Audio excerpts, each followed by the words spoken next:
ಆತ್ಮೀಯ ವಿದ್ಯಾರ್ಥಿಗಳೇ, Kannada class room ಚಾನಲ್ಗೆ ಸ್ವಾಗತ. ಇವತ್ತಿನ ವಿಡಿಯೋದಲ್ಲಿ 7ನೇ ತರಗತಿ ಗಣಿತ ಅಧ್ಯಾಯ 5 ಸಮಾಂತರ ಮತ್ತು ಛೇದಿಸುವ ರೇಖೆಗಳು. ಈ ಅಧ್ಯಾಯದ ಪುಟ ಸಂಖ್ಯೆ 131ರಲ್ಲಿ ಇರುವಂತಹ ವಿಷಯ ಸಮಾಂತರ ರೇಖೆಗಳನ್ನ ಎಳೆಯುವುದು.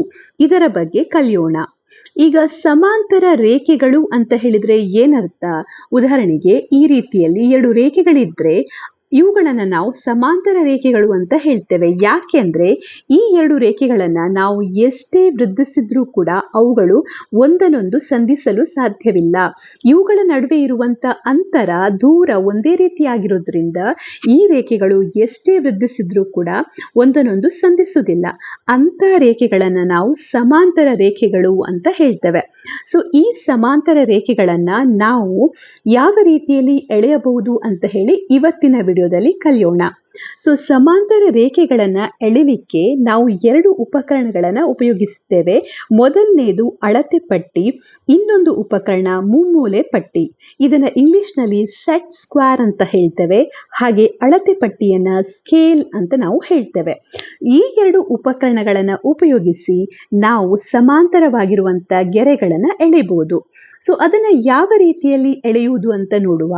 ಸೊ ಮೊದಲಿಗೆ ನಾವೇನ್ ಮಾಡ್ಬೇಕಂದ್ರೆ ಅಳತೆ ಪಟ್ಟಿಯನ್ನ ತೆಗೆದುಕೊಂಡು ಒಂದು ಗೆರೆಯನ್ನ ಎಳಿಬೇಕು ಈ ರೀತಿಯಲ್ಲಿ. ಸೊ ಈ ಗೆರೆಯನ್ನ ನೀವು ಅಳತೆ ಪಟ್ಟಿ ಅಂದ್ರೆ ಸ್ಕೇಲ್ ಅನ್ನ ತೆಗೆದುಕೊಂಡು ಎಳೆಯಿರಿ.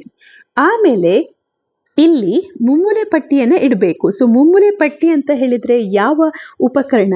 ಇಲ್ಲಿ ಈಗ ನಾನು ಕೆಂಪು ಗೆರೆಯಲ್ಲಿ ಮಾರ್ಕ್ ಮಾಡ್ತಾ ಇರುವಂತ ಉಪಕರಣ ಏನಿದೆ ಇದನ್ನ ನಾವು ಮುಮ್ಮೂಲೆ ಪಟ್ಟಿ ಅಂತ ಹೇಳ್ತೇವೆ. ಸೊ ಈ ಮುಮ್ಮೂಲೆ ಪಟ್ಟಿಯನ್ನ ಏನ್ ಮಾಡ್ಬೇಕಂದ್ರೆ ಈ ಅಳತೆ ಪಟ್ಟಿಯಿಂದ ನೀವು ಎಳೆದಿರುವಂತ ಗೆರೆ ಏನಿದೆ ಅದಕ್ಕೆ ನೀವು ಅಡ್ಡವಾಗಿ ಲಂಬವಾಗಿ ಇಡಬೇಕು. ಇಟ್ಟು ಇದನ್ನ ಜಾರಿಸ್ತಾ ಬರ್ಬೇಕಂದ್ರೆ ಕೆಳಗೆ ಇದನ್ನ ತೆಗೆದುಕೊಂಡು ಬರಬೇಕು. ಆ ರೀತಿ ಜಾರಿಸ್ತಾ ಬಂದಾಗ ನಿಮ್ಗೆ ಇಲ್ಲಿ ಮೊದಲಿಗೆ ಇಲ್ಲಿ ನೀವು ಇದನ್ನ ಎಳೆದಾಗ ಇಲ್ಲಿ ಒಂದು ಗೆರೆಯನ್ನ ಎಳಿಬೇಕು. ಹಾಗೆ ನೆಕ್ಸ್ಟ್ ಪುನಃ ಕೆಳಗೆ ಜಾರಿಸಿದಾಗ ನೆಕ್ಸ್ಟ್ ಇಲ್ಲಿ ಎಳಿಬೇಕು ಗೆರೆಗಳನ್ನ. ಈ ರೀತಿ ಗೆರೆಗಳನ್ನ ಎಳಿತಾ ಹೋಗ್ಬೋದು. ನಿಮ್ಗೆ ಚಿತ್ರದಲ್ಲಿ ಕೊಟ್ಟಿದ್ದಾರೆ, ನೀವಿಲ್ಲಿ ಕಾಣ್ಬೋದು 2 ಗೆರೆಗಳನ್ನ ಎಳೆದಿದ್ದಾರೆ. ಸೊ ಇಲ್ಲಿ ಈಗ ಈ 2 ಗೆರೆಗಳು ಸಮಾಂತರವಾಗಿದೆಯಾ ಅಂತ ನಾವು ಇಲ್ಲಿ ನೋಡ್ಬೇಕು. ಸೊ ಇಲ್ಲಿ ಎಳೆದಿರುವಂತ 2 ರೇಖೆಗಳು ಕೂಡ ಪರಸ್ಪರ ಸಮಾಂತರವಾಗಿರ್ತದೆ. ಹಾಗೆ ಇಲ್ಲಿ ಇರುವಂತ ಈ 2 ರೇಖೆಗಳ ನಡುವೆ ಕೋನಗಳು ಉಂಟಾಗ್ತದೆ. ಆ ಕೋನಗಳು ಏನಾಗಿರ್ತದೆ? ಆ ಕೋನಗಳು ಲಂಬ ಕೋನಗಳಾಗಿರ್ತದೆ.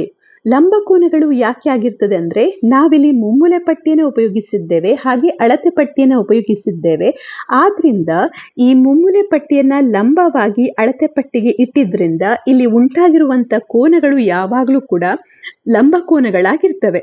ಹಾಗೆ ನೀವಿಲ್ಲಿ ಗಮನಿಸಿದ್ರೆ ಇಲ್ಲಿರುವಂತ ಈ ಕೋನ ಏನಿದೆ, ಈ ಕೋನ ಆಗಿರ್ಬೋದು, ಇದು 90 ಡಿಗ್ರಿ ಆಗಿರ್ತದೆ. ಇದು ಕೋನ ಕೂಡ ಏನಾಗಿರ್ತದೆ? 90 ಡಿಗ್ರಿ ಆಗಿರ್ತದೆ. ಸೊ ಇಲ್ಲಿ ಈಗ ಈ ಕೋನ 90 ಡಿಗ್ರಿ ಇದೆ, ಅದೇ ರೀತಿ ಈ ಕೋನ 90 ಡಿಗ್ರಿ ಇದೆ. ಈ ಚಿತ್ರವನ್ನ ನೀವು ಗಮನಿಸಿದ್ರೆ ಇಲ್ಲಿ ಏನಾಗ್ತಾ ಇದೆ? 2 ರೇಖೆಗಳಿವೆ, ಹಾಗೆ ಎಲ್ ಎನ್ನುವಂತ ಒಂದು ಸರಳ ರೇಖೆ ಇದೆ. ಇದೊಂದು ಛೇದಕ ಅಂತ ನಾವು ತೆಗೆದುಕೊಳ್ಬಹುದು.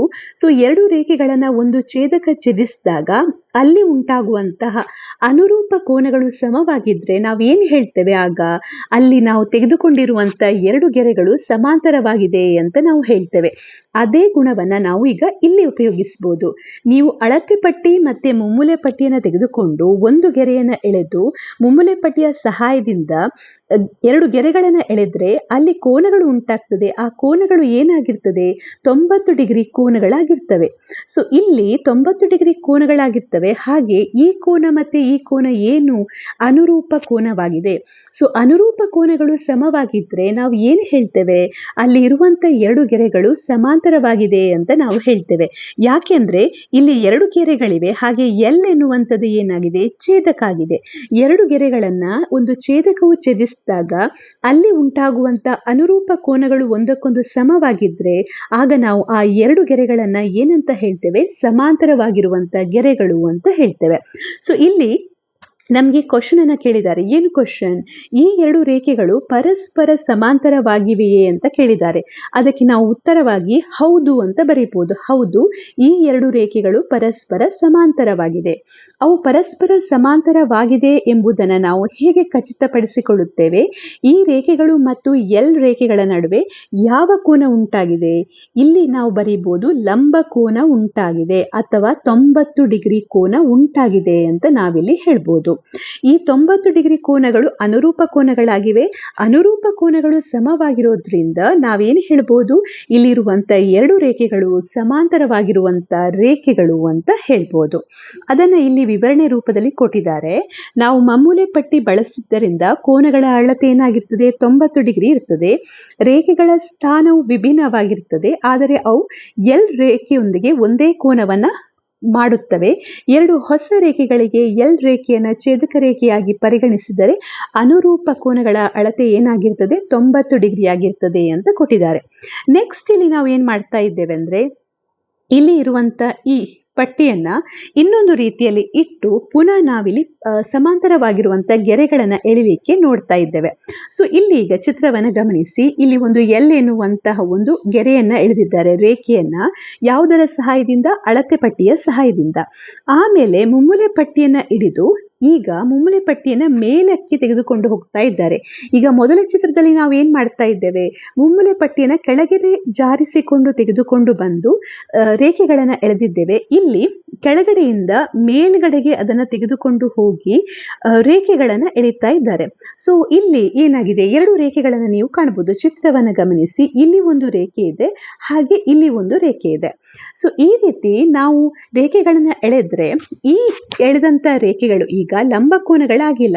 ಯಾಕೆಂದ್ರೆ ನಾವು ಮುಮ್ಮೂಲೆ ಪಟ್ಟಿಯನ್ನ ರಿವರ್ಸ್ ವೇಯಲ್ಲಿ ಇಟ್ಟು ಈ ರೇಖೆಗಳನ್ನ ಎಳೆದಿದ್ದೇವೆ. ಈಗ ಈ ಬದಿಯನ್ನ ನೀವು ಇಟ್ಟು ಎಳೆದ್ರೆ ಆಗ ಲಂಬ ಕೋನಗಳು ಉಂಟಾಗ್ತದೆ.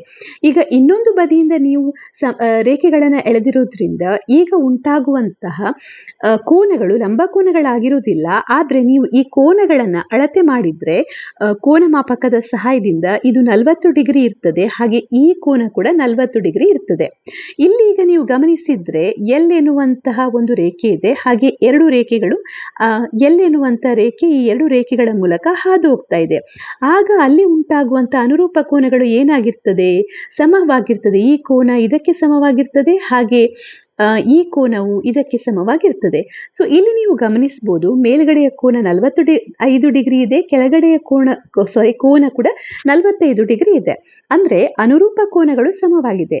ಸೊ ಅನುರೂಪ ಕೋನಗಳು ಸಮವಾಗಿದ್ರೆ ನಾವು ಏನು ಹೇಳ್ತೇವೆ? ಅಲ್ಲಿ ಇರುವಂತಹ ಎರಡು ರೇಖೆಗಳು ಸಮಾಂತರವಾಗಿದೆ ಅಂತ ನಾವು ಹೇಳ್ತೇವೆ. ಅಂದ್ರೆ ಎರಡು ರೇಖೆಗಳನ್ನ ಒಂದು ಛೇದಕ ಛೇದಿಸಿದಾಗ ಅಲ್ಲಿ ಉಂಟಾಗುವಂತ ಅನುರೂಪ ಕೋನಗಳು ಒಂದಕ್ಕೊಂದು ಸಮವಾಗಿದ್ರೆ ಆ ಎರಡು ರೇಖೆಗಳು ಏನಿದೆ, ನಾವು ಎಳೆದಂತ ಎರಡು ರೇಖೆಗಳು, ಅವುಗಳು ಸಮಾಂತರವಾಗಿದೆ ಅಂತ ನಾವು ಹೇಳ್ತೇವೆ. ಸೊ ಇವು ಅನುರೂಪ ಕೋನಗಳು ಮತ್ತು ಅವು ಸಮವಾಗಿದೆ ಎಂಬುದು ನಮಗೆ ತಿಳಿದಿರುವುದರಿಂದ ರೇಖೆಗಳು ಸಮಾಂತರವಾಗಿದೆ ಎಂಬುದನ್ನು ನಾವು ಖಚಿತಪಡಿಸಬಹುದು ಅಂತ ಇಲ್ಲಿ ಹೇಳಿದ್ದಾರೆ. ಹಾಗೆ ಚಿತ್ರ 5.2ರಲ್ಲಿ ತೋರಿಸಿರುವಂತೆ ಮಮ್ಮೂಲೆ ಪಟ್ಟಿಯ ಉದ್ದನೆಯ ಬದಿಯನ್ನ ಬಳಸಿ ಇನ್ನೂ ಎರಡು ಸಮಾಂತರ ರೇಖೆಗಳನ್ನು ಎಳೆಯಿರಿ. ಈ ಎರಡು ರೇಖೆಗಳು ಸಮಾಂತರವಾಗಿದೆ ಎಂಬುದನ್ನು ನಿಮಗೆ ಹೇಗೆ ತಿಳಿಯಿತು? ಅನುರೂಪ ಕೋನಗಳು ಸಮವಾಗಿವೆ ಎಂಬುದನ್ನು ನೀವು ಪರಿಶೀಲಿಸಬಹುದೇ ಅಂತ ಕೇಳಿದ್ದಾರೆ. ಅಂದ್ರೆ ಈ ಚಿತ್ರದ ಬಗ್ಗೆ ಕೇಳಿದ್ದಾರೆ. ಸೊ ನಾವೇನ್ ಮಾಡ್ತಾ ಇದ್ದೇವೆ ಅಂದ್ರೆ, ಎರಡನೇ ಚಿತ್ರದಲ್ಲಿ ಮಮ್ಮೂಲೆ ಪಟ್ಟಿಯ ಉದ್ದನೆಯ ಬದಿ ಏನಿದೆ ಅದನ್ನ ತೆಗೆದುಕೊಂಡು ಗೆರೆಗಳನ್ನ ಎಳಿತಾ ಇದ್ದೇವೆ. ಇದು ಉದ್ದನೆಯ ಬದಿ. ಹಾಗಾಗಿ ಇಲ್ಲಿ ಎಳೆದಿರುವಂತ ಗೆರೆ ಲಂಬ ಕೋನವನ್ನ ಉಂಟು ಮಾಡ್ತಾ ಇಲ್ಲ. ಆದ್ರೆ ಈ ಕೋನಗಳನ್ನ ನೀವು ಅಳತೆ ಮಾಡಿದ್ರೆ ಅದು ಒಂದೇ ರೀತಿಯಾಗಿರ್ತದೆ. ಇದು ನಿಮ್ಗೆ 45 ಡಿಗ್ರಿ ಕೋನವನ್ನ ಕೊಡ್ಬೋದು. ಸೊ ಇಲ್ಲಿ ಅನುರೂಪ ಕೋನಗಳು ಆಗಿರ್ತವೆ ಇವುಗಳು. ಯಾಕೆ ಅಂದ್ರೆ ಇಲ್ಲಿ ಒಂದು ಗೆರೆ ಇದೆ, ಹಾಗೆ ಎರಡು ಗೆರೆಗಳನ್ನ ಈ ಛೇದಕ ಅದರ ಮೂಲಕ ಹಾದು ಹೋಗ್ತಾ ಇದೆ.